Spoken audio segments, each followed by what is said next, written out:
अस्सलाम वालेकुम, मैं हूं शाहजेब खानजादा। बांग्लादेश को T20 वर्ल्ड कप से बाहर किए जाने के बाद पाकिस्तान T20 वर्ल्ड कप में शिरकत करेगा या नहीं, इसका फैसला जुमे या अगले पीर तक हो जाएगा। आज इस सिलसिले में चेयरमैन पीसीबी मोहसिन नकवी ने वज़ीर आज़म शहबाज शरीफ से अहम मुलाकात की है, जिसके बाद खुद मोहसिन नकवी ने एक्स पर पोस्ट में लिखा कि वज़ीर आज़म शहबाज शरीफ के साथ एक निहायत मुफीद मुलाकात हुई। मैंने उन्हें ICC के मामले पर तफसील से आगाह किया और उन्होंने हिदायत दी कि तमाम मुमकिन ऑप्शंस को सामने रखते हुए इस मसले को हल किया जाए। इस बात पर इत्तफाक हुआ कि हतमी फैसला या तो जुमे को होगा या फिर अगले पीर को होगा। इससे पहले ज़राए से ये खबरें सामने आ रही थी कि पाकिस्तान T20 वर्ल्ड कप का बायकॉट कर सकता है या फिर भारत के खिलाफ मैच खेलने से इनकार कर सकता है। इंटरनेशनल क्रिकेट काउंसिल ने हफ्ते के रोज़ बाज़ाब्ता तौर पर ऐलान किया था कि बांग्लादेश आइंदा ICC mains T20 world cup में हिस्सा नहीं लेगा, क्योंकि बांग्लादेश क्रिकेट बोर्ड ने जारी करदा मैच शेड्यूल के मुताबिक टूर्नामेंट में शिरकत से इनकार कर दिया था। बांग्लादेश की जगह स्कॉटलैंड को ग्रुप C में शामिल कर लिया गया है, जहां वो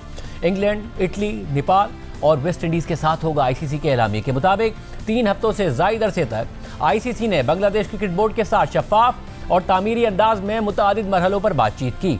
ICC के जायज़ों के नतीजे में यह बात सामने आई कि भारत में बांग्लादेश की कौमी टीम, ओहदेदारों या शायकीन के लिए कोई काबिल एतबार या तस्दीक शुदा सिक्योरिटी खतरा मौजूद नहीं है। बुध के रोज़ होने वाली एक मुलाकात के बाद बांग्लादेश क्रिकेट बोर्ड को 24 घंटे की मोहलत दी गई थी कि वो इस बात की तस्दीक करे कि उसकी टीम तयशुदा शेड्यूल के मुताबिक भारत में शिरकत करेगी या नहीं। चूँकि मुकर्ररा वक्त के अंदर कोई तस्दीक मौसूल ना हुई, इसलिए ICC ने अपने तयशुदा इंतजामी और क्वालिफिकेशन के तरीक़ाकार के मुताबिक मुतबादिल टीम का इंतखाब कर लिया। इससे पहले बांग्लादेश क्रिकेट बोर्ड और ICC के दरमियान होने वाली कई मीटिंग्स बेनतीजा रही थीं और दोनों फरीक अपने अपने मौक़िफ़ से पीछे नहीं हट रहे थे। ICC से डेडलाइन मिलने के बाद बांग्लादेश क्रिकेट बोर्ड ने 24 घंटे से पहले ही अपना फैसला तब्दील ना करने का ऐलान करते हुए भारत में T20 वर्ल्ड कप के मैचेस खेलने से इनकार कर दिया था। जबकि ICC के फैसले के बाद चेयरमैन पीसीबी मोहसिन नकवी ने कहा था कि बांग्लादेश के साथ ज़्यादती हुई है। जैसा फैसला पाक भारत मामले का हुआ, वैसा ही बांग्लादेश के साथ होना चाहिए। हम ICC से ज़्यादा गवर्नमेंट ऑफ पाकिस्तान के ताबे हैं, तो हमें वही करना है जो गवर्नमेंट ऑफ पाकिस्तान कहेगी। बांग्लादेश के साथ ज़्यादती हुई है और मैंने ICC की बोर्ड की मीटिंग में भी यही कहा था, आप डबल स्टैंडर्ड्स नहीं कर सकते हैं कि एक मुल्क के लिए आप जो मर्जी जब मर्जी फैसला कर ले और दूसरे मुल्क के लिए टोटली अपोजिट फैसला करें। अगर गवर्नमेंट ऑफ पाकिस्तान कहती है कि नहीं खेलना, तो वो 22वीं टीम ले आएँ, फिर जो भी आएगी। इंडिया के साथ आपने उन्होंने ये फेवर किए, तो बांग्लादेश के साथ भी यही करें। एक मुल्क किसी को डिक्टेट नहीं कर सकता, और अगर ये डिक्टेशन की कोशिश होगी तो डेफिनेटली पाकिस्तान का अपना मौक़िफ़ है और वो फिर उसी मौक़िफ़ पे रहेगा। Plan A, B, C, D काफ़ी है हमारे पास। 10 मई को भी फैसला हुआ था ना, तो फिर उसके बाद ये नहीं देखा था कि क्या होना है क्या नहीं होना। ICC जो सियासी वजूहात की वजह से भारतीय क्रिकेट बोर्ड की तरफ से पाकिस्तान में ना खेलने की शराइत पूरी करता रहा है, अब गैर जानिबदारी का दावा कर रहा है। आम बात यह भी है कि पाकिस्तान ने न सिर्फ ICC बोर्ड मीटिंग में बांग्लादेश के हक में वोट दिया, बल्कि यह खबर भी सामने आई थी कि पाकिस्तान क्रिकेट बोर्ड ने बांग्लादेश क्रिकेट बोर्ड के मौक़िफ़ की बाज़ाब्ता हिमायत कर दी है। ICC को ख़त भेजा गया है। क्रिक इन्फो की खबर के मुताबिक T20 वर्ल्ड कप में बांग्लादेश की शिरकत पर मुतवक्के हतमी फैसले से एक दिन पहले PCB ने ICC की गवर्निंग बॉडी को खत लिखा, जिसमें कहा गया कि PCB सियासी कशीदगी की वजह से भारत में वर्ल्ड कप ना खेलने के बांग्लादेश क्रिकेट बोर्ड के मौक़िफ़ की हिमायत करता है। PCB ने यह खत ICC के बोर्ड अरकान को भी भेजा है। खबर के मुताबिक यह गैर मुसद्दिक़ा इतलात भी सामने आई थी कि PCB ने बांग्लादेश के मैचेस पाकिस्तान में कराने की पेशकश की है और ड्रामाई तौर पर यह इतलात भी आई कि PCB बांग्लादेश के वर्ल्ड कप में शिरकत ना करने की सूरत में वर्ल्ड कप में पाकिस्तान की शिरकत पर भी नज़रसानी कर रहा है। ताहम PCB ने इस मामले पर अवामी तौर पर कोई तबसरा नहीं किया और ना ही क्रिक इन्फो की जानिब से भेजे गए सवालात का जवाब दिया। जबकि पाकिस्तान क्रिकेट बोर्ड ने आइंदा माह शुरू होने वाले T20 वर्ल्ड कप के लिए 15 रुकनी टीम का ऐलान कर दिया है। सलमान अली आगा टीम की क़यादत करेंगे, जबकि दीगर खिलाड़ियों में अबरार अहमद, बाबर आजम, फ़हीम अशरफ, फ़खर जमान, ख्वाजा मोहम्मद नाफे, मोहम्मद नवाज़, मोहम्मद सलमान मिर्ज़ा, नसीम शाह, सादज़ादा फरहान, साइम अयूब, शाहीन शाह अफरीदी, शादाब खान, उस्मान खान और उस्मान तारिक शामिल हैं। पाकिस्तान ग्रुप A में है और टूर्नामेंट में अपना पहला मैच अगले महीने की 7 तारीख को कोलंबो में नीदरलैंड्स के खिलाफ खेलेगा। इस पूरी सूरत पर बात करेंगे क्रिकेटर अहमद शहजाद, साबिक क्रिकेटर सिकंदर बख्त और साबिक कप्तान राशिद लतीफ़ हमारे साथ मौजूद है। आप तीनों का बहुत शुक्रिया। भाई ये बताइएगा, एक गैर यकीनी की सूरत हाल है, टीम हमने अनाउंस कर दी है, बोर्ड फैसले की अनाउंसमेंट नहीं कर रहा है। कभी ये खबर आती है कि पाकिस्तान शिरकत तो करेगा मगर शायद पाकिस्तान और इंडिया का मैच नहीं खेलेगा, मगर उस पर फिर ये एक उलझन सामने आ जाती है कि अगर नॉकआउट में सामना हो गया तो फिर पाकिस्तान क्या करेगा, और सिर्फ पाकिस्तान को नुकसान नहीं होगा, पाकिस्तान जो इंडिया मैच है उसका सिर्फ भारत को नुकसान नहीं होगा, पाकिस्तान को भी रेवेन्यू मिलता है। क्या PCB ताखीर करके गलत कर रहा है? बेहतर है कि पाकिस्तान शिरकत करे? आपका क्या मौक़िफ़ है अब? देखिए, अनाउंस कर देना चाहिए था अब तक, लेकिन आज मीटिंग हुई है, हाई प्रोफाइल मीटिंग है, पॉजिटिव मीटिंग हुई होगी और उसमें लाएमल सामने रखा होगा कि क्या नुकसानात हो सकते हैं यहाँ पे क्रिकेट के, और क्या फायदे हो सकते हैं। लेकिन टफ टाइम मिल सकता है आईसीसी को। हम बीसीसीआई की बात नहीं कर रहे, सबको रन करता है आईसीसी। आईसीसी की डोमिनेशन 90% इंडियन लोग हैं और उन्हीं को करते हैं। तो अभी अच्छा प्रेशर बना हुआ है, बिल्ड किया हुआ है, नकवी साहब ने किया हुआ था, हमारे प्रेस ने किया हुआ था। और लेकिन आज सुनने में आया कि पाकिस्तान शायद शिरकत करे और अगले हफ्ते इसका फैसला करेंगे। तो देखते हैं। लेकिन जो बांग्लादेश ने किया है ना, वो मानी खेज था। उन्होंने कोई परवाह नहीं की अपने के हमारे $30 करोड़ या 30 करोड़ रुपीस हमें नहीं मिलेंगे। उन्होंने वक्त से पहले अपने डिसीजन किए, जिसपे उनकी जो गवर्नमेंट है वो साथ है, उनके प्लेयर्स उनके मगर ये साथ है। ऐसा नहीं हुआ कि बांग्लादेश को लगा कि जिस तरह पाकिस्तान ने स्टैंड लिया था हम भी ले लेते हैं, उनका ब्लफ कॉल कर लिया गया, उनके शायकीन महरूम हो गए, अब वर्ल्ड कप नहीं देख पाएंगे वो? देखिए, पाकिस्तान बांग्लादेश का तो बहुत जल्दी डिसीजन किया, इसीलिए पाकिस्तान ने पूरी सपोर्ट की कि बांग्लादेश के साथ गलत हो रहा है। अगर हम चैंपियंस ट्रॉफी में देखते हैं तो वहां पे यही बात हुई कि भारत ने अचानक से बोल दिया कि वो पाकिस्तान नहीं आएगा। हालांकि पाकिस्तान 2023 के वर्ल्ड कप में भारत गया था और नहीं आया, लेकिन जब सिक्योरिटी की बात बांग्लादेश ने की तो वो उन्होंने कहा कि नहीं, हम ऐसा ऐसा कोई प्रॉब्लम ही नहीं है। और जब बात खेलने की हुई तो वहां बांग्लादेश को इन्होंने कह दिया कि आप की रिप्लेसमेंट कर रहे हैं, ये ज्यादती है। सिर्फ पाकिस्तान ऐसा बोर्ड था जो खड़ा हुआ, बाकी तमाम सबको पता है क्या हो रहा है, बहुत ज्यादती हुई है बांग्लादेश के साथ। लेकिन सिर्फ पाकिस्तान खड़ा हुआ है। और मेरे मेरे ख्याल से अगले हफ्ते बहुत अहम फैसला पाकिस्तान क्रिकेट बोर्ड करेगा। अहमद, आप बताइएगा, बांग्लादेश ने पोजीशन ली आईसीसी में, जो भारतीय इन्फ्लुएंस है वो तो अब किसी से ढका छुपा नहीं है और उसके असरात हमें नजर भी आए। पाकिस्तान पहले अपनी बात मनवा चुका है, इंडिया ने चैंपियंस ट्रॉफी के लिए पाकिस्तान में खेलने से इनकार किया। पाकिस्तान अब इस वर्ल्ड कप में मैचेस भारत में नहीं खेलेगा, श्रीलंका में खेलेगा। पाकिस्तान को क्या एक कदम आगे बढ़ना चाहिए और फैसले में इस तरीके से ताखीर करनी चाहिए? टीम में भी अनसर्टेनिटी आती है।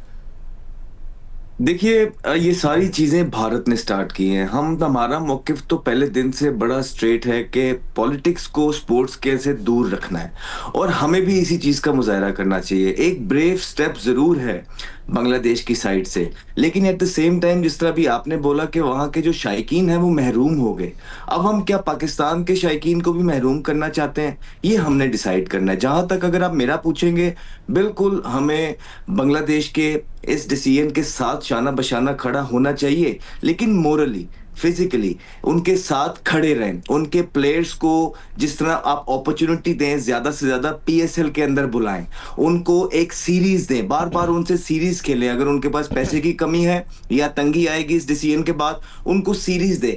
लेकिन बॉयकॉट किसी भी चीज का हल नहीं है। बॉयकॉट से बेहतर तरीका यह है कि अगर आपने जाके जो है ना, बहुत गुस्सा है आपको, तो आपकी टीम उनको जाके हराए और वो कप यहाँ पे लेके आए। ये पॉलिटिक्स की वजह से आप अपने शायकीन का या अपनी क्रिकेट का नुकसान अगर करते हैं तो उसमें नुकसान हमारा ही होगा। और शायद बड़े अरसे से अगर हम क्रिकेट को डीपली फॉलो करते आ रहे हैं तो दुनिया की कुछ पावरें हैं, कुछ ताकतें हैं, वो पाकिस्तान को आइसोलेट ही करना चाह रही हैं वर्ल्ड क्रिकेट के अंदर। और अगर हमने इस तरह का इकदाम लिया, कुछ जज्बाती फैसले लिए और अगर टेक्निकल तरीके से पाकिस्तान के स्टांस को ना आगे रखा, तो हो सकता है कि कल को बांग्लादेश तो अंदर आ जाए लेकिन पाकिस्तान का अंदर आना मुश्किल हो जाए। और कॉन्सिक्वेंसेस की जिस तरह अपनी बात की है, बहुत बड़े कॉन्सिक्वेंसेस हो सकते हैं। तो हमने ये देखना है कि क्या पाकिस्तान की क्रिकेट जो है वो कॉन्सिक्वेंसेस बर्दाश्त कर सकती है अगर कल को आईसीसी कोई इकदाम ले। ये तो मानने वाली बात है और इसमें कोई ढकी छुपी बात नहीं है कि भारत का बहुत ज्यादा इन्फ्लुएंस है आईसीसी के ऊपर। और अगर कल को हम इस तरह कोई स्टांस लेते हैं जिस तरह हमने पहले लिया और इस दफा पत्ते उस तरह ना पड़े जिस तरह हम एक्सपेक्ट कर रहे हैं, तो हम भी आइसोलेट हो सकते हैं। तो इससे बेहतर तरीका यह है कि आप ग्राउंड के अंदर जाके लड़िए, आप ग्राउंड के अंदर जाके हराइए, आप बिल्कुल मोरली, फिजिकली, इमोशनली आप अपने बांग्लादेश के भाइयों के साथ खड़े रहिए, उनको ज्यादा से ज्यादा अपॉर्चुनिटी दीजिए। लेकिन जो दुनिया ऑलरेडी ट्राई कर रही है या कुछ एक आधा मुल्क अगर ट्राई कर रहा है, अगर आपने प्लेट में रख के उनके प्लान पे छलांग मार दी और उसी पिच पे खेले जिस पिच पे वो आपको खिलाना चाह रहे हैं, तो नुकसान पाकिस्तान को भी उठाना पड़ सकता है। सिकू भाई आप बताइएगा, अब जाहिर है एक जो बात अहम बात की अहमद शहजाद ने कि पाकिस्तान की तो पोजीशन ही यह है कि भारत सियासत लाता है खेल में और हम इस बात के खिलाफ हैं। तो क्या पाकिस्तान को वो सियासत जो कि बांग्लादेश के अंदर हो रही है, जो कि जाहिर है कुछ अर्सा पहले मुख्तलिफ थी, शेख हसीना वाजिद थी तो वो पाकिस्तान के खिलाफ थी, आइंदा मुस्तकबिल में फिर वहाँ पॉलिटिक्स बदल सकती है, पाकिस्तान को क्या इस हद तक जाना चाहिए? देखो, एक चीज तो पूरी दुनिया को पता है और वो आधी दुनिया तो खामोश है इस बात पे, जबकि उनको ये पता है कि भारत ज्यादती कर रहा है।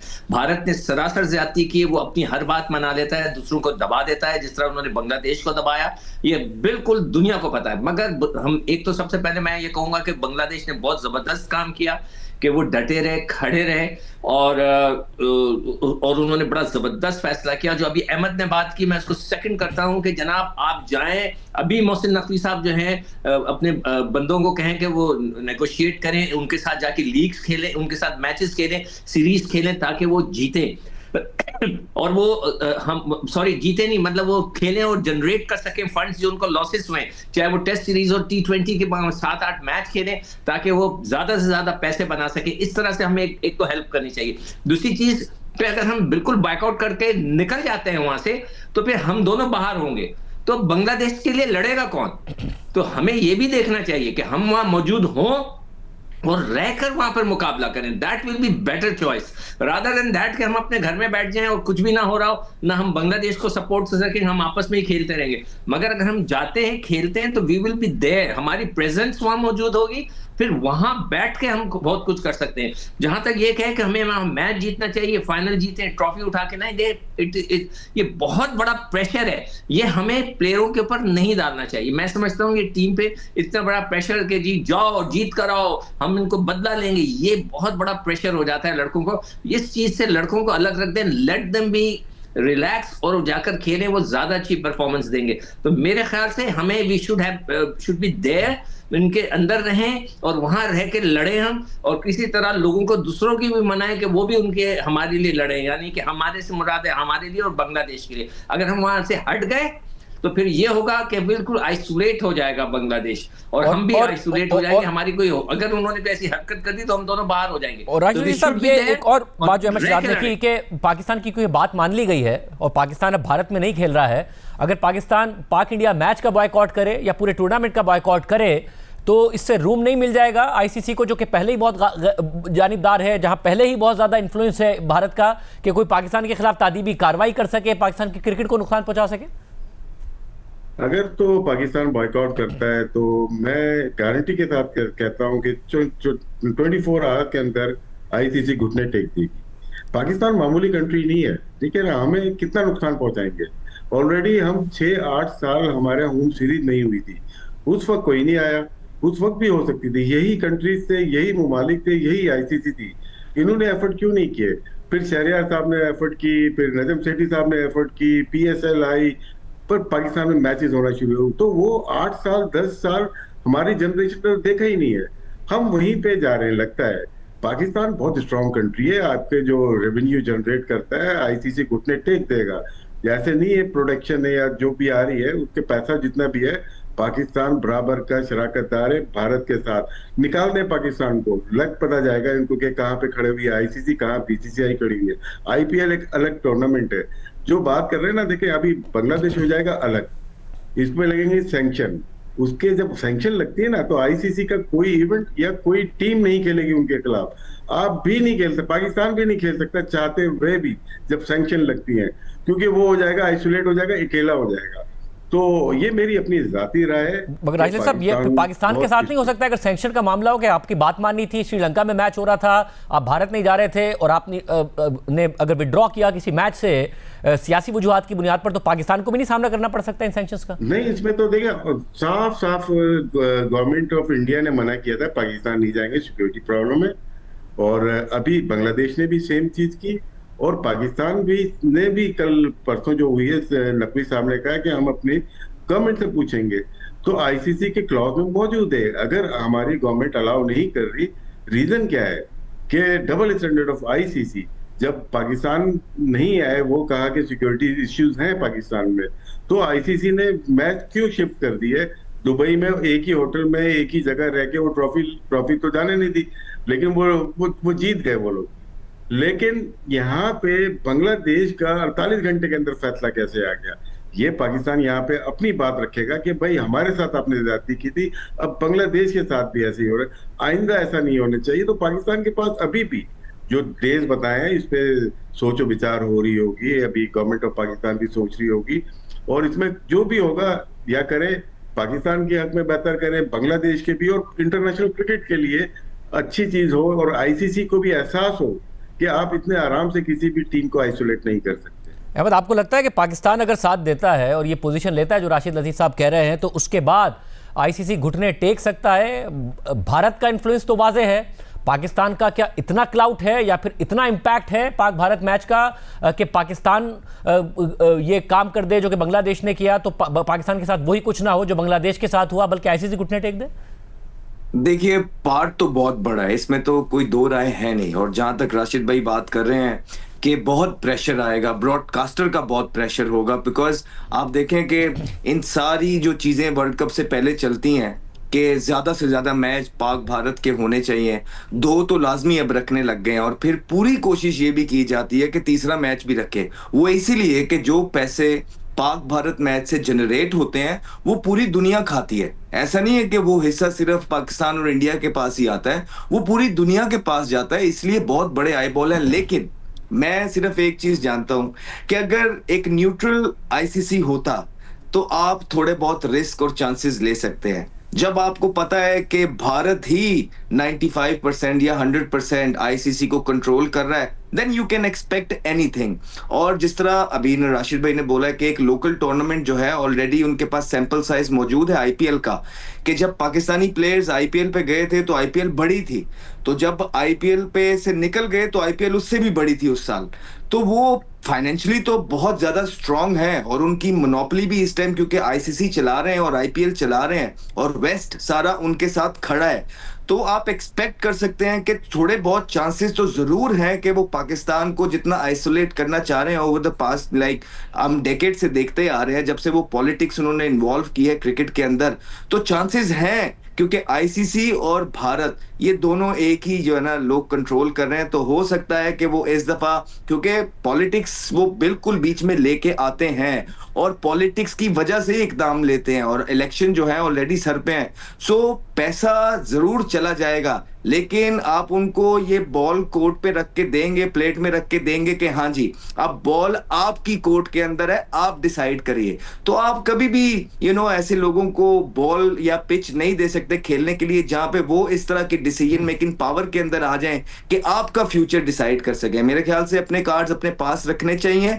और प्रॉपर टेक्निकल लीगल तरीके से आगे बढ़ना चाहिए, और किसी को कोई रूम इस तरह का देना नहीं चाहिए कि वो आपके मुल्क का फ्यूचर डिसाइड कर सके। और सिकू भाई, आप इस पर भी तबसरा जी जी जी एक चीज और है, देखिए सिर्फ ये टूर्नामेंट नहीं है कि 2026 का T20, इसमें अंडर 19 भी है, एशिया कप भी है। एशिया कप में सेकंड टीम जो है पाकिस्तान है। पाकिस्तान पार्टिसिपेट अगर फ्यूचर में एशिया कप में नहीं करेगी, आईसीसी में पूरे साइकिल में नहीं करेगी, वर्ल्ड टेस्ट चैंपियनशिप में नहीं करेगी, तो रेवेन्यू 3 बिलियन से आके आपका हाफ से भी कम हो जाएगा। ये रियलाइज करना चाहिए फाइनेंशियल लोग को बैठ बिठा के, बहुत जबरदस्त फैसला हो सकता है। लेकिन जो भी हो, गवर्नमेंट ऑफ पाकिस्तान पाकिस्तान के हक में और इंटरनेशनल क्रिकेट काउंसिल के हक में बेहतरी के लिए फैसला करे कि जो भी चीजें की गई हैं पास्ट में, पाकिस्तान के साथ तो बहुत दफा हुई है, लेकिन जो श्रीलंका के साथ भी 96 में हुई, जिम्बाब्वे के साथ और केनिया के साथ हुई है, 2003 में हुई है, और बहुत तरह चीजें हुई हैं, वो रिपीट ना हो। लेकिन वो रिपीट पे रिपीट होती चली जा रही है, और सब में बीसीसीआई इन्वॉल्व है। और उसके बाद ये बताएगा कि इसका एक और एस्पेक्ट है जो आप देख सकते हैं इसी एंगल से कि पाकिस्तान को क्या चीजें फेस करनी पड़ सकती हैं अगर पाकिस्तान या स्टैंड लेता है और कहता है हम नहीं जाएंगे। एक तो ये वर्ल्ड कप चला गया, उसके बाद आगे भी सारे वर्ल्ड कप चले गए, फिर वो इंटरनेशनल काउंसिल कहेगा कि आपकी पीएसएल के लिए भी हम कोई प्लेयर, किसी इंटरनेशनल प्लेयर को इजाजत नहीं देंगे, आपकी बायलैटरल सीरीज चलेगी, तो पाकिस्तान बिल्कुल आइसोलेट होकर रह जाएगा।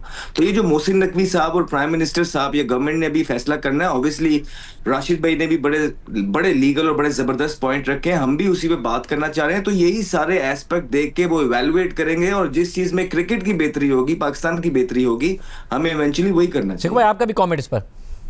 यार देखिए, मैं भी ये सोच रहा हूं कि कहीं ऐसा तो नहीं कि भारत इसलिए कि उसने हमसे बदला लेना है, वो जंग तो हमसे हार गया है, तो उसने बदला लेना है। कहीं ऐसा तो नहीं कि वो ये जानबूझ के ये सारा प्लान कर रहा है ताकि पाकिस्तान इसमें कूदे और फिर वो इसी बहाने पाकिस्तान को आइसोलेट करे। There is a possibility.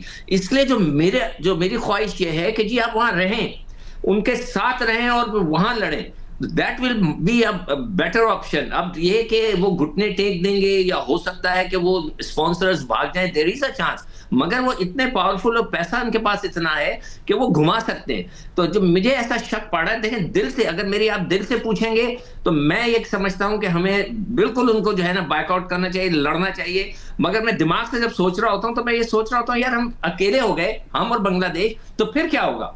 तो इसलिए मैं चाहता हूं कि पाकिस्तान जाए, जाकर वहां पे कुछ करे, जाकर कोई ऐसी चीजें करे कि जो कि बड़ी विजिबल हो, लोगों को नजर आए कि पाकिस्तान जो है बांग्लादेश को सपोर्ट कर रहा है और Pakistan want to be there. तो ये एक चीज जरूर सोचनी चाहिए और आई एम श्योर ये जो पॉलिटिक्स है ये हमसे ज्यादा हमारे प्राइम मिनिस्टर और दूसरे जो लोग हैं उनके साथ अटैच्ड हैं, वो ज्यादा बेहतर समझते हैं।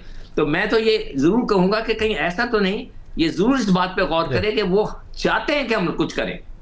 बहुत शुक्रिया नाज़िर तज्जिया आपने सुना। में आगे बढ़ते हैं। बिजनेस कम्युनिटी और SIFC के प्लेटफॉर्म से भी शरह सूद में कमी के मुतालबे, दबाव और तवक्कात के बावजूद स्टेट बैंक ने आज शरह सूद को 10.5% की सतह पर बरकरार रखा है और मुल्की मईशत, बढ़ती हुई इम्पोर्ट्स, गिरती हुई एक्सपोर्ट्स और करंट अकाउंट खसारे पर भी मॉनेटरी पॉलिसी कमेटी के एलामिया में कमेंट्री की गई है।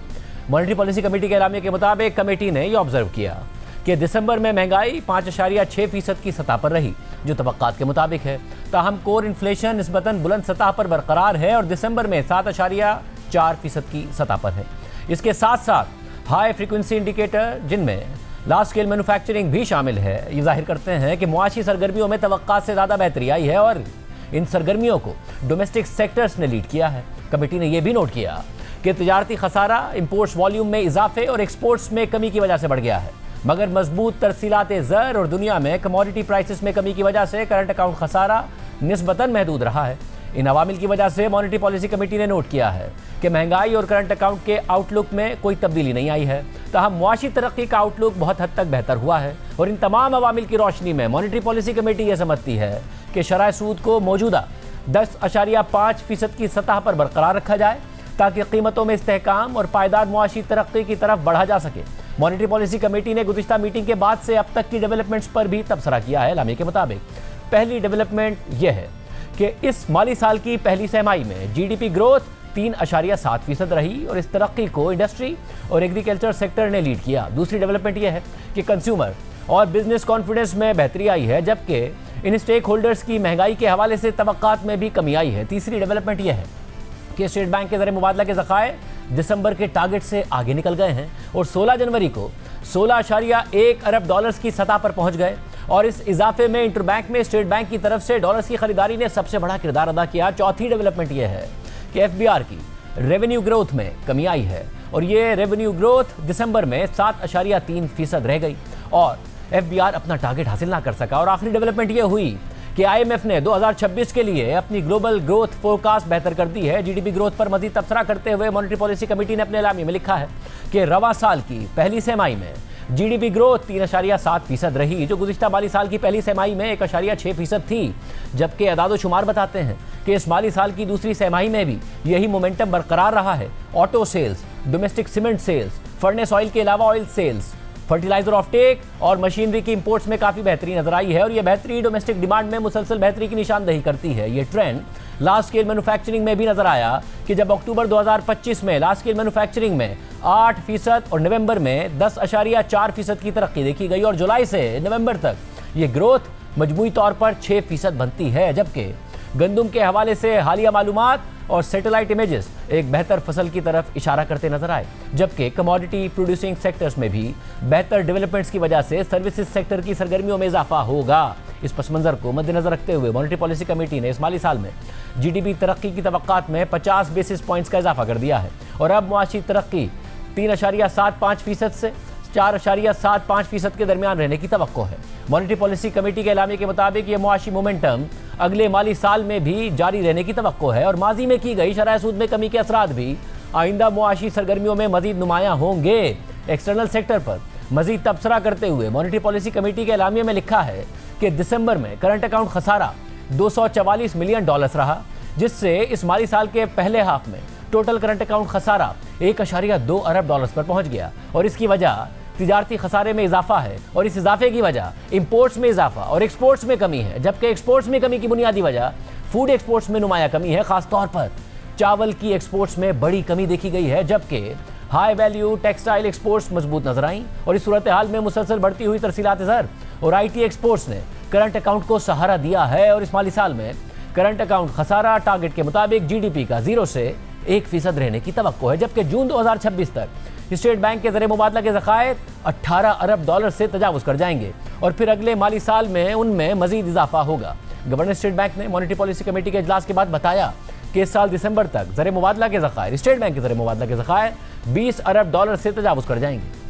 एक तो हमारे रिजर्व्स जो हैं वो अल्लाह के फजल से कंसिस्टेंटली आपने देखा होगा कि उसमें इजाफा हो रहा है, और ये इसके बावजूद इजाफा हो रहा है कि हमने बहुत सारी एक्सटर्नल डेट रीपेमेंट्स जो है वो की हैं। जुलाई में हमने कहा था कि हमारे रिजर्व्स जो है वो $15.5 बिलियन होंगे दिसंबर तक, जबकि एक्चुअली हमारे रिजर्व्स जो है वो $16 बिलियन को क्रॉस किए हैं दिसंबर में। तो हमने $0.5 बिलियन अपने टारगेट से भी ज़्यादा रिजर्व्स जो है वो कुमुलेट किए हैं। जून तक हमारे रिजर्व जो है वो $17.8 बिलियन।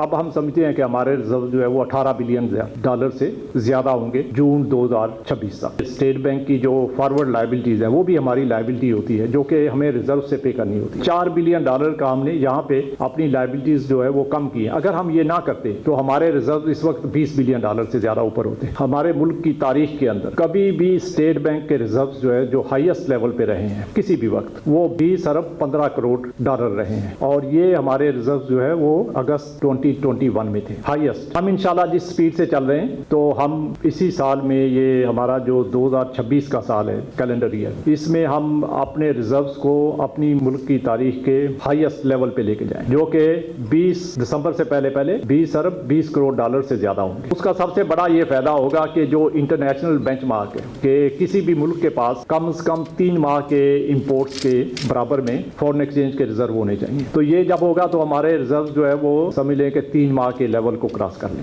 गवर्नर स्टेट बैंक ने यह भी कहा कि मुआशी सरगर्मियों को बेहतर करने के लिए बैंक्स की कैश रिजर्व रिक्वायरमेंट को कम कर दिया है। इससे बैंक्स के पास प्राइवेट सेक्टर को देने के लिए ज़्यादा पैसे होंगे। तो कैश रिजर्व रिक्वायरमेंट, उसकी रिक्वायरमेंट जो अभी इस वक्त फोर्टनाइटली एवरेज 6% है, तो इसको कम करके हमने 5% कर दिया। तो 6% की बजाय अब बैंक्स जो है फोर्टनाइटली एवरेज हमारे पास 5% मेंटेन करेंगे, और जो डेली मिनिमम रिक्वायरमेंट है जो रोजाना की बुनियाद पे बैंक्स को हमारे पास मेंटेन करना होता है, जो इस वक्त 4% है, तो उसको कम करके 3% कर दिया। तो 1% का डेली मिनिमम रिक्वायरमेंट में भी और फोर्टनाइटली एवरेज में भी रिडक्शन कर दिया, और इसकी इंस्ट्रक्शंस भी आज बैंक्स को इशू कर देंगे। अब इसका इम्पैक्ट ये आएगा कि जो बैंक्स की capacity to lend to the, खासकर टू दी प्राइवेट सेक्टर, तो वो उसमें बढ़ेगी, और उसके साथ साथ इसका मार्केट के अंदर जो पॉजिटिव डेवलपमेंट होगी, और खासकर हमारी इकोनॉमिक एक्टिविटी जो इस वक्त पिकअप ऑलरेडी कर चुकी हैं उनको फर्दर सपोर्ट करेगी। जबकि मॉनेटरी पॉलिसी कमेटी ने यह भी तबसरा किया है कि गुज़िश्ता माली साल के पहले हाफ में FBR के रेवेन्यू में 26% की ग्रोथ देखी गई थी, जबकि इस माली साल 9.5% की ग्रोथ देखी गई है, जिससे FBR को 329 अरब रुपए के शॉर्टफॉल का सामना है। और इस शॉर्टफॉल को पूरा करने के लिए FBR को इस माली साल के दूसरे हाफ में यानी जनवरी से जून तक रेवेन्यू में ग्रोथ दिखानी होगी ताकि वो अपना टारगेट पूरा कर सके। ताहम इस माली साल के पहले हाफ में फिस्कल बैलेंस में बेहतरी इस बात की तरफ इशारा है कि एक्सपेंडिचर निस्बतन कम रहे हैं। खासतौर पर सूद की अदायगियों में गुज़िश्ता माली साल के मुकाबले में बड़ी कमी आई है, जिससे इस बात की तवक्को है कि इस माली साल का फिस्कल खसारे का टारगेट हासिल हो जाएगा। ताहम इस माली साल में प्राइमरी सरप्लस का टारगेट हासिल करना चैलेंजिंग होगा। बिजनेस कम्युनिटी शरह सूद में कमी का मुतालबा भी कर रही थी और तवक्को भी कर रही थी, और इसी तवक्को में स्टॉक मार्केट का 100 इंडेक्स आज इंट्राडे ट्रेडिंग के दौरान तकरीबन 1800 पॉइंट्स इजाफे के साथ 1,91,000 पॉइंट्स की सतह को अबूर कर गया था, मगर फिर 579 पॉइंट्स की कमी के साथ 1,88,587 पॉइंट्स पर बंद हुआ। पाकिस्तान बिजनेस फोरम ने शरह सूद में कमी ना होने पर मायूसी का इज़हार किया और कहा है कि समझ से बालातर है कि हुकूमत कारोबार में आसानी के तस्वुर को क्यों भूलती जा रही है। शरह सूद में कमी से निजी शोबे के कर्ज लेने की शरह में इजाफा होता। इस वक्त भी हमारी कारोबारी लागत खित्ते के मुकाबले में 34% ज़्यादा है। पाकिस्तान बिजनेस फोरम ने मजीद कहा कि सिंगल डिजिट शरह सूद से मुल्की और गैर मुल्की सरमायाकारों को हौसला मिलने की तवक्को थी। कॉर्पोरेट टैक्स की शरह में हम अमरीका और बरतानिया से भी ज़्यादा हैं। इस पूरी सूरत हाल पर बात करेंगे। हमारे साथ मौजूद है हमारे मशीद मोहम्मद सुहेल और अम्मार हबीब खान। आप दोनों का बहुत शुक्रिया। सुहेल साहब, मार्केट भी एक्सपेक्ट कर रही थी, मुसलसल इजाफा हो रहा था, एनालिस्ट भी एक्सपेक्ट कर रहे थे, कहीं ना कहीं बिजनेस कम्युनिटी की तो डिमांड भी थी, एक्सपेक्टेशन भी थी, SIFC के प्लेटफॉर्म से भी बात की गई, मगर शरह सूद में स्टेट बैंक ने कमी नहीं की। वजूहत भी बताई गवर्नर स्टेट बैंक ने। आपके ख्याल में ठीक किया या गुंजाइश थी कमी कर देते, बेहतर होता इकोनॉमिक एक्टिविटी के लिए? बिस्मिल्लाहिर्रहमानिर्रहीम। शादिब भाई, आपने सही कहा, ना सिर्फ स्टॉक मार्केट बल्कि मनी मार्केट और इसके अलावा जो दूसरे मार्केट पार्टिसिपेंट्स है सभी एक्सपेक्ट कर रहे थे कि जो इकोनॉमी के हालात तवक्कुआत से बेहतर हो रहे थे, इन्फ्लेशन भी कम थी, करेंसी भी बिल्कुल अंडर कंट्रोल है, रिजर्व भी बढ़ रहे थे। और टॉप लाइन ने भी और दूसरों ने भी पोल किया था जिसमें कि काफी बड़ी तादाद में 70-80% लोग एक्सपेक्ट कर रहे थे कि कम होगा। 50% सबसे ज्यादा लोग एक्सपेक्ट कर रहे थे, कुछ 75 कह रहे थे, कुछ 100 बेसिस पॉइंट। तो थोड़ा सा ये ताज्जुब जरूर है। मुझे बज़ाहिर लगता है कि शायद हुकूमत पाकिस्तान की IMF के साथ फिस्कल रिलैक्सेशन पे बातचीत चल रही है, यानी हुकूमत चाहती है कि फिस्कल पॉलिसी थोड़ी लूज हो आने वाले बजट में। तो शायद इसको काउंटर करने के लिए शायद सेंट्रल बैंक ने और उसकी कमेटी ने ये सोचा हो कि हम लूज करते हैं मॉनेटरी पॉलिसी, बट जो एक वाइडली यूज पाकिस्तान में इंस्ट्रूमेंट है जिससे मॉनेटरी ईजिंग होती है या टाइटनिंग होती है, वो है इंटरेस्ट रेट। तो उन्होंने फिलहाल शायद इस दफा उसको टच नहीं किया, और जो कैश रिजर्व रिक्वायरमेंट है वो भी मॉनेटरी ईजिंग का ही एक टूल है, उसको इस्तेमाल किया है। और जो पाकिस्तान में ये यूज नहीं होता, पिछले 20 साल में ये तीसरी दफा सेंट्रल बैंक यूज कर रही है, मगर ये सिग्नल वो दे रहे हैं कि हम मुल्क को तरक्की देने के लिए मॉनेटरी ईजिंग कर रहे हैं और 300 अरब रुपए की लिक्विडिटी मिलेगी। मगर जो वाइडली यूज्ड इंस्ट्रूमेंट है इंटरेस्ट रेट, मेरे ख्याल में सेंट्रल बैंक चाहता तो कम कर सकता था, मगर मुझे लगता है कि शायद वो IMF के साथ मुज़ाकरात के बाद कम करे, क्योंकि जगह बहुत है अभी भी रियल इंटरेस्ट रेट में कि इंटरेस्ट रेट यहाँ से कम हो जाए। अमर, आप बताइएगा, ज़ाहिर स्टेट बैंक जो कमेंट्री कर रहा है उसमें इकोनॉमिक ग्रोथ की तरफ इशारा कर रहा है, ये भी कह रहा है कि अब 3.25 और 4.25 की बजाय 3.75 और 4.75 के दरमियान पाकिस्तान की मुआशी तरक्की रह सकती है और अगले सालों में भी बरकरार रहेगी। बिजनेस कम्युनिटी कह रही है कि हमारे हालात बहुत बुरे हैं, कॉस्ट बहुत ज़्यादा है, इंटरेस्ट रेट्स कम होने चाहिए, नहीं किए कम। दुरुस्त किया, गलत किया? देखिए, इंटरेस्ट रेट तो जैसे सोहेल भाई ने बोला, एक्सपेक्टेशन तो बिल्कुल थी, जो मार्केट की यील्ड्स थी वो भी कम हो गई थी, तो सभी एक्सपेक्ट कर रहे थे कि होगा, मगर नहीं हो पाया। वो क्यों नहीं हो पाया, इसका इंटरनेशनली जो हो रहा है, जैसे आप देख सकते हैं कि ओवरऑल यील्ड्स जो हैं या जो इंटरेस्ट रेट है, लॉन्ग टर्म US बॉन्ड हो या जापानीज यील्ड्स हो, वो सारी इंक्रीज कर रही हैं, जो कि इंटरनेशनली हालात चल रहे हैं। मेरा ख्याल जो उसको देखते हुए स्टेट बैंक ने बोला है कि इस दफ़ा वेट किया जाए, 2-3 दिनों में जो है फेडरल रिजर्व का जो रेट का जो अनाउंसमेंट है वो भी एक्सपेक्टेड है, और उसके बाद कोई डिसीजन लिया जाए। देखा जाए तो ये एक कॉशियस डिसीजन है और आई वुड से कि एक अच्छा डिसीजन है। और जहां तक बात है कि जी ये 4.25 या 3.5% तक ग्रोथ हो जाएगी, ये तो बिल्कुल जो कहते हैं नामुनासिब बात है, मुश्किल है ये, क्योंकि हमारे पास इतने डॉलर ही मौजूद नहीं है कि हम इंपोर्ट ड्रिवन ग्रोथ इस तरह की कर सकें। जहां तक इंटरेस्ट रेट की बात है, फॉर द टाइम भी मेरे ख्याल से स्टेट बैंक ने जो है वेट एंड सी की अप्रोच ली है। अभी जो फेडरल रिजर्व जो डिसीजन लेता है अपना और आगे अगले 2-4 हफ्तों में होता है, उसके ऊपर डिपेंड करेगा कि हमारे रेट कट आता ही नहीं आता, मगर गुंजाइश हमारे अभी मौजूद है। और सुहेल साहब, एक बात जो आज गवर्नर स्टेट बैंक ने की कि हम ऑल टाइम रिजर्व्स पर स्टेट बैंक की हद तक पहुंच जाएंगे। उन्होंने कहा दिसंबर 2026 तक। अब भी $15.5 अरब का दिसंबर के लिए टारगेट था, $16.1 बिलियन हो गए। पहले उन्होंने $17.8 अरब कहे थे जून तक के लिए, अब कह रहे हैं $18 अरब से ऊपर होंगे। करंट अकाउंट के आसार नजर आ रहे हैं, इंपोर्ट्स बढ़ रही हैं, एक्सपोर्ट्स में इजाफा नहीं हो रहा, रेमिटेंस से सपोर्ट मिल रही है, मगर रिजर्व्स जो बिल्डअप है ये इनकरेजिंग साइन है आपके ख्याल में? ये बहुत अच्छा सिग्नल है। मेरे ख्याल में जो गवर्नर साहब ने और स्टेट बैंक की टीम ने पिछले 2-3 साल में जो कहा है उससे या तो डिलीवर किया है, बल्कि ज्यादा डिलीवर किया है। और FX रिजर्व्स में तो जो भी इन्होंने अपने टारगेट खुद सेट किए उससे ज्यादा किए हैं। तो मेरे ख्याल में ये बहुत ही एक अच्छी बात है कि हुकूमत जो है दिसंबर से पहले $20 बिलियन का रिजर्व क्रॉस करेगी। और इसका आई थिंक इंपोर्ट के बढ़ने से या एक्सपोर्ट के शायद ना बढ़ने से या घटने से ज्यादा ताल्लुक नहीं है। इसका ताल्लुक ये है कि डॉलर की अवेलेबिलिटी है। पिछला जो महीने का हुकूमत सेंट्रल बैंक का आया था, कोई 800-900 मिलियन डॉलर उसने मार्केट से खरीदे थे, और अभी भी आप किसी मनी एक्सचेंज के पास जाएं से पूछें तो डॉलर की सप्लाई एडिक्वेट है। तो मुझे लगता है कि सेंट्रल बैंक के पास इतनी गुंजाइश है कि वो मार्केट से खरीद कर रिजर्व को पूरा कर ले, जिससे इकोनॉमिक एक्टिविटी भी स्लो डाउन नहीं होती और एक डॉलर रिजर्व जो है आपका डेट नहीं क्रिएट करने के बावजूद भी ये बढ़ जाता है। और इसी तरह सेंट्रल बैंक गवर्नर ने बहुत अच्छा एक्सप्लेन किया कि 4 साल से पाकिस्तान का जो एक्सटर्नल डेट है वो नहीं बढ़ा, और ये हमने बहुत कम देखा है पाकिस्तान की तारीख में होता हुआ। और अमर, मगर ये बताइएगा कि अब एक्सपोर्ट्स पाकिस्तान की नहीं बढ़ रही हैं, कहीं हमें अब बाकायदा साइंस नज़र आ रहे हैं करंट अकाउंट खसारे के भी, मगर इंपोर्ट्स अब पीबीएस के डेटा में कम आती हैं, ज़्यादा आती हैं, फिर फाइनली करंट अकाउंट तवक्कात से ज़रा कम आता है। सस्टेनेबल ग्रोथ की भी मॉनेटरी पॉलिसी कमेटी के एलामिया में बात की गई है। इस तरीके से जा सकते हैं हम सस्टेनेबल ग्रोथ की तरफ कि रिजर्व बिल्ड हो जाएं और ग्रोथ की तरफ हम जाएं जब एक्सपोर्ट्स ही नहीं बढ़ रही? देखें, एक्सपोर्ट तो उस वक्त बढ़ेंगी जब एक्सपोर्ट ओरिएंटेड मैन्युफैक्चरिंग कोई होगी। आईटी एक्सपोर्ट्स भी हम एक हद तक बढ़ा सकते हैं। कोई भी चीज़ बना के मैन्युफैक्चर करके उसको एक्सपोर्ट करना कम से कम 18 से 24 महीने का प्रोसेस होता है। अभी हम उस वक्त पे नहीं आए कि हम हमारे यहाँ कोई बेताशा इन्वेस्टमेंट होनी शुरू हो गई हो जिसकी वजह से एक्सपोर्ट हो जाए। इंपोर्ट करना बहुत आसान होता है, एक्सपोर्ट करना बहुत मुश्किल होता है, और अभी हम उस स्टेज पे नहीं पहुंचे हैं। स्टेट बैंक बड़े अरसे बाद जो है बड़ा ही कोई स्टेबल तरीके से लेके चल रहा है कि उन्होंने बोला जी अगर आज से 4 साल 5 साल पहले होते किसी और उसमें होते तो वो इंटायरली पॉसिबल कि अभी जो है 2-3% कट लगा चुके होते, मगर उन्होंने बोला कि स्टेबलाइज रखें टिल द टाइम कि हमारी एक्सपोर्ट बढ़ना ना शुरू हो। एक्सपोर्ट बढ़ाने का टूल जो है वो बिल्कुल डिफरेंट है। वो हुकूमत ने जो है इंसेंटिव देने, इंटरवेंशन करनी है कि जी किस तरह एक्सपोर्टर को लेकर आए, चाहे वो टैक्स कम करने के थ्रू हो या किसी और तरीके से हो, मगर मॉनेटरी पॉलिसी का जहां तक सवाल है वो इस हिसाब से बिल्कुल सही चल रही है। बहुत शुक्रिया नाज़रीन तज़िया। प्रोग्राम में आगे बढ़ते हैं। गुल प्लाजा सानहे को 9 दिन हो गए हैं और आज बिलाखिर रेस्क्यू एंड सर्च ऑपरेशन मुकम्मल हो गया है। इस अफसोसनाक वाक़े में 73 अफराद के जाबाहक होने की तस्दीक हो गई है और 8 अफराद ताहाल लापता हैं। डिप्टी कमिश्नर साउथ जावेद नबी खोसो ने मीडिया से गुफ्तगू करते हुए कहा कि अब तक 73 लाशें बरामद हुई हैं, 23 लाशों की शनाख्त मुकम्मल हो चुकी है और मैयतें लवाहिकीन के हवाले कर दी हैं।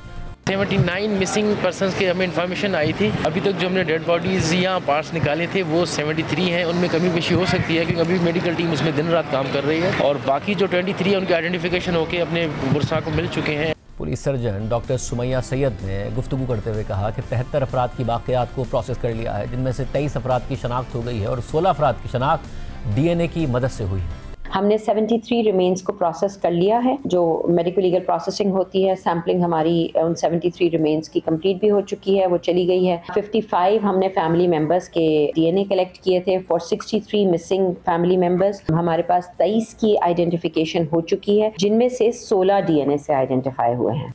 गुल प्लाजा सानहे के हवाले से तहकीकात में भी पेशरफ सामने आई है। नुमाइंदा जियो न्यूज़ सुलेमान सादत खान की खबर के मुताबिक आग पहले इमारत की बेसमेंट में लगी और आग लगने के वक्त गुल प्लाजा के बेसमेंट में मौजूद दरवाज़ों पर ताले लगे हुए थे। रेस्क्यू टीमों ने वीडियोज़ और दीगर शवाहिद से आला हुक्काम को आगाह कर दिया है। सिंध हुकूमत इस सानहे के बाद मुसलसल तनकीद की जद में है कि बार बार आग लगने के वाक़यात के बाद भी ज़रूरी इक़दाम क्यों नहीं उठाए गए, इन्फोर्समेंट क्यों नहीं कराई गई, और अब सिंध हुकूमत आइंदा ऐसे वाक़यात ना हो इस हवाले से इक़दाम का ऐलान कर रही है। आज वज़ीर आला सिंध मुराद अली शाह ने मीडिया से गुफ्तगू करते हुए कहा कि हर बिल्डिंग का ऑडिट होगा और जिस बिल्डिंग में लोग ज़्यादा जा रहे हैं वहाँ से शुरू करेंगे और उन्हें मुख्तलिफ टारगेट दे रहे हैं।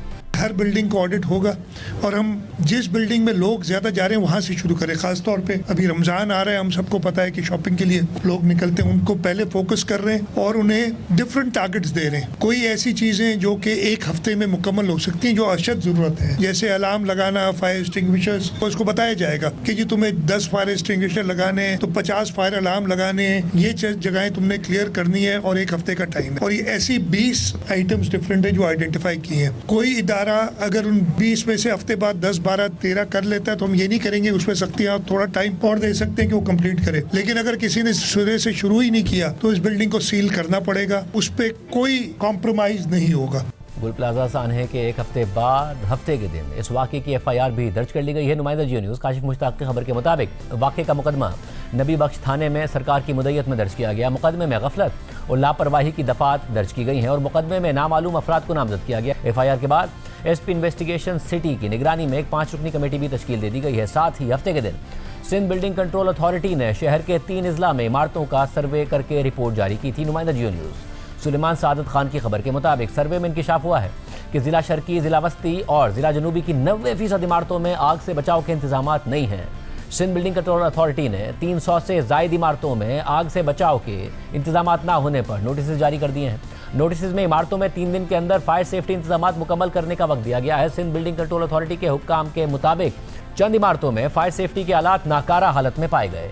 बेशतर बुलंद इमारतों में इमरजेंसी एग्जिट ही मौजूद नहीं थे। चंद इमारतों में इमरजेंसी एग्जिट के रास्ते बंद पाए गए। सर्वे में सिंध बिल्डिंग कंट्रोल अथॉरिटी की खुसूसी टीम के हमरा फायर ब्रिगेड का अमला भी मौजूद था। सिंध बिल्डिंग कंट्रोल अथॉरिटी ने वादे किया कि नोटिस पर अमल दरामद न करने वालों के खिलाफ कार्रवाई की जाएगी। 3 दिन में फायर सेफ्टी इकदाम न करने पर इमारतों को सील कर दिया जाएगा। साथ ही मालिकान और यूनियंस की फायर सेफ्टी इकदाम के साथ फायर ब्रिगेड का NOC भी लेना होगा और इमारतों को सील किए जाने का काम जिला इंतजामिया की मदद से मुकम्मल किया जाएगा। इस वक्त गुल प्लाजा के बाहर क्या सूरत हाल है बात करेंगे नुमाइंदा जियो न्यूज़ दानियाल सैयद से। दानियाल, बहुत शुक्रिया। दानियाल, क्या रेस्क्यू सर्च का जो अमल था वो मुकम्मल हो गया? इस वक्त क्या सूरत हाल है? जी शाज़िब, बिल्कुल गुल प्लाजा कनवर रोज़ है। आग लगने के वाक़े को 9 रोज़ गुजर चुके हैं और अब से कुछ देर कबल जो सर्च ऑपरेशन था उसको मुकम्मल कर लिया गया है। DC साउथ के मुताबिक इस इमारत को, गुल प्लाजा जो मुतासरा इमारत है, इसको सील नहीं बल्कि सिक्योर किया गया है नेट लगाकर। तीनों जानिब से गुल प्लाजा की जो इमारत थी उसको 3 जानिब से नेट लगाकर सिक्योर किया गया है।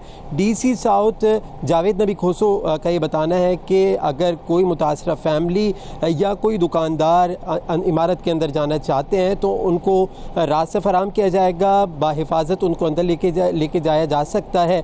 साथ ही साथ DC साउथ जावेद नबी खोसो का ये भी कहना है कि 2 मज़ीद लापता अफराद हैं जिनके अहले खाना ने पेशावर से रब्ता किया है और वो कल यानी मंगल के रोज़ कराची पहुँच रहे हैं ताकि उनका DNA सैंपल हासिल किया जा सके। इस वक्त गुल प्लाजा के अतराफ़ में जो सर्च ऑपरेशन था मुकम्मल तौर पर रोक दिया गया है। जो मलबा निकाला जा रहा था वो काम भी रोक दिया गया है। इस इमारत को सिक्योर किया गया है नेट लगाकर। अब अंदर गैर मुताल्लिक़ अफराद को जाने की इजाज़त नहीं होगी। अगर कोई किसी इस वाक़े में जाँ बहक होने वाले शख्स के अहले खाना यहाँ पर आते हैं या लापता शख्स के अहले खाने यहाँ पर आते हैं तो उनको पुलिस की निगरानी में अंदर लेके जाया जाएगा। अगर दुकानदार को इल्ज़ाम आयद करते हैं कि उनका सामान अंदर मौजूद है तो उनको भी हिफाजती तरीके से अंदर लेके जाया जा सकता है। इस वक्त पुलिस की नफरी भी यहाँ पर मौजूद है, रेंजर्स के आला हुकाम भी यहाँ पर मौजूद है और गुल प्लाजा को तीनों जानिब से जो है मुकम्मल तौर पर नेट लगाकर सिक्योर कर दिया गया है।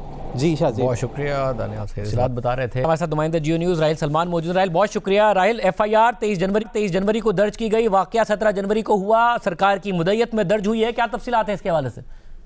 जी शाजिब साहब, SHO की मुद्दत में दर्ज इस FIR के मुताबिक रात 10:15 पर ये आग लगी थी और रात 10:30 पर पुलिस को ये इत्तला मौसूल हुई, जिस पर जब SHO मौके पर पहुंचे तो उस वक्त गुल प्लाजा के अंदर आग लगी हुई थी। कई अफराद जो इमारत के अंदर फंसे हुए थे और आग ने तेजी से पूरे प्लाजा को अपनी लपेट में ले लिया था। जिस वक्त पुलिस वहां पर पहुंची तो फायर ब्रिगेड की गाड़ियां और दीगर रेस्क्यू वर्कर्स भी वहां पर मौजूद थे। इस वाक़े में उस वक्त तक मुताबिक अफराद जाँ बहक हो गए थे, जबकि कई अफराद धुएं के बाइस में मुतासर हुए थे। इस FIR में लिखा हुआ है कि जब बाद में इमारत का मुआयना किया गया तो इमारत में किसी भी किस्म के आग बुझाने के आलात और हंगामी हालात से निपटने के मुनासिब इंतजाम मौजूद नहीं थे। वाक़े के वक्त कई गेट बंद थे, इमरजेंसी खराज के रास्ते भी नहीं थे, जबकि वाक़े के वक्त बिजली भी डिस्कनेक्ट हो गई थी, जिसकी वजह से लोगों को बाहर निकलने में शदीद मुश्किलात का सामना करना पड़ा। और यही वजह थी कि जो उस वक्त इमदादी कार्रवाइयों में दुश्वारी का सामना था वो सिर्फ और सिर्फ इसी वजह से था कि इमरजेंसी एग्जिट नहीं थे, रास्ते बंद थे और लोग अंदर फंसे हुए थे। उसके बाद फिर इमारत ने आग ने पूरी इमारत को अपनी लपेट में ले ली, जिसकी वजह से फिर इमारत के कुछ हिस्से मुनादिम होना भी शुरू हो गए और अब इस वक्त डेथ टोल जो है वो 73 तक पहुंच चुका है, जिसके साथ साथ DNA के जरिए भी कुछ अफराद की शिनाख्त की जा रही है। और बहुत शुक्रिया से तफसीलात दे रहे थे। प्रोग्राम में एक ब्रेक शामिल करते हैं, उसके बाद आपके सामने तफसीलात रखेंगे कि इसराइल ट्रंप के बोर्ड ऑफ पीस से खुश नहीं है। इसराइली वज़ीर आज़म नेतन्याहू ने इसराइल के सदर को डिवोर्स में होने के बावजूद तकरीब में शिरकत नहीं करने दी। खुद अमेरिकन मीडिया रिपोर्ट कर रहा है, तफसीलात आपके सामने रखेंगे ब्रेक के बाद। ट्रंप के बोर्ड ऑफ पीस में शमूलियत के लिए दुनिया के 50 से ज़ायद ममालिक को दावत मिली थी। कुछ ममालिक ने अपने खदशात और तहफ़्फ़ुज़ात के साथ या मजबूरी में ट्रंप की दावत कबूल कर ली और बोर्ड ऑफ पीस का हिस्सा बन गए क्योंकि ये ममालिक सदर ट्रंप जो बोर्ड ऑफ पीस के सरबराह और उसकी सबसे ताकतवर शख्सियत भी हैं उन्हें नाराज़ नहीं करना चाहते थे। मगर बुनियादी तौर पर जिस तनाज़े के हल के लिए ये बोर्ड बना था उसके अहम तरीन फरीक और अमरीका के सबसे अहम इत्तेहादी इसराइल का कोई नुमाइंदा बोर्ड ऑफ पीस के चार्टर पर दस्तखत के लिए डिवोर्स में मौजूद ही नहीं था। हालांकि इसराइली वज़ीर आज़म नेतन्याहू पहले ही ऐलान कर चुके थे कि वो बोर्ड ऑफ पीस में शमूलियत की सदर ट्रंप की दावत कबूल कर चुके हैं, मगर डिवोर्स में होने वाली तकरीब में ना तो वो खुद मौजूद थे और ना ही इसराइल का कोई आला ओहदेदार मौजूद था, जिस पर आलमी मीडिया में हैरत का इजहार किया गया। और अब इस हवाले से अमरीकी न्यूज़ वेबसाइट एक्सियोस में खबर शाया हुई है, जिसमें इंकिशाफ किया गया है कि नेतन्याहू खुद तो आलमी फौजदारी अदालत के वारंट की वजह से डिवोर्स नहीं गए, मगर उन्होंने अमरीकी दरख्वास्त के बावजूद बोर्ड ऑफ पीस की तकरीब में इसराइली सदर की शिरकत को भी रोका। हालांकि इसराइली सदर उस वक्त डिवोर्स में ही मौजूद थे। साथ ही नेतन्याहू की अमरीकी हुक्काम से गुफ्तगू भी काफ़ी तल्ख थी। खबर के मुताबिक 2 ज़राए ने बताया है कि नेतन्याहू ने इसराइली सदर आइजैक हर्जोग की डिवोर्स में सदर ट्रंप के बोर्ड ऑफ पीस की इफ्तिताही तकरीब में शिरकत के हवाले से अमरीकी दरख्वास्त मुस्तरद कर दी थी। खबर के मुताबिक अमरीका चाहता था कि दीगर अरब और मुस्लिम लीडर्स के साथ स्टेज पर इसराइल का कोई सीनियर ओहदेदार मौजूद हो, ताकि ये दिखाया जा सके कि सदर ट्रंप के गजा अमन मंसूबे को दोनों जानिब से वसी हिमायत हासिल है, मगर इसराइल की अदम मौजूदगी से यह तासुर पैदा हुआ कि वो 100% ऑन बोर्ड नहीं है। ट्रंप के दावतनामे में कहा गया था कि हर मुल्क तकरीब में अपने सरबराह मुमलिकत या अपने बाइख्तियार नुमाइंदे को भेज सकता है।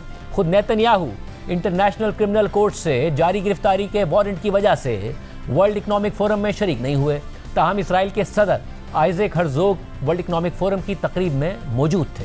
ज़राए के मुताबिक मंगल और बुध को अमरीकी हुक्काम ने नेतन्याहू से रब्ता किया और तजवीज़ दी कि इसराइली सदर दीगर रहनुमाओं के साथ स्टेज पर बैठें और बोर्ड ऑफ पीस के चार्टर पर दस्तखत कर दें, मगर नेतन्याहू ने इस दरख्वास्त को मुस्तरद कर दिया और इसराइली सदर की शिरकत को वीटो कर दिया।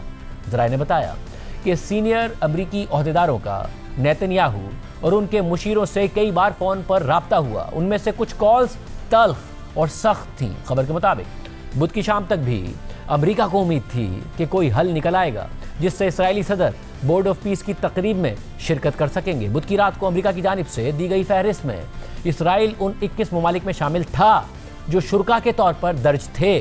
फिर जुमेरात को तकरीब शुरू होने से कुछ घंटे पहले तक भी मसला हल करने की कोशिशें जारी रहीं, लेकिन नेतन्याहू अपने इनकार पर कायम रहे और जवाब दिया कि ट्रंप ने दावत उन्हें भेजी थी, ना कि इसराइल के सदर को। एक जरिए के मुताबिक इस वाक़े से न सिर्फ इसराइली वज़ीर आज़म और सदर के दफातर के दरमियान बल्कि नेतन्याहू और अमरीकी हुक्काम के दरमियान भी कशीदगी पैदा हो गई।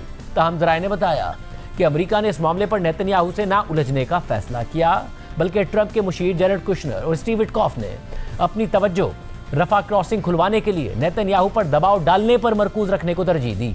ट्रंप के दोनों मुशीर रफा क्रॉसिंग के हवाले से मीटिंग करने के लिए हफ्ते को इसराइल पहुंचे थे। खबर के मुताबिक व्हाइट हाउस, इसराइली वजीर आज़म और इसराइली सदर के दफातर ने इस मामले पर तबसरा करने से इनकार कर दिया। आज के प्रोग्राम में इतना ही। इजाज़त दीजिए। अल्लाह हाफ़िज़।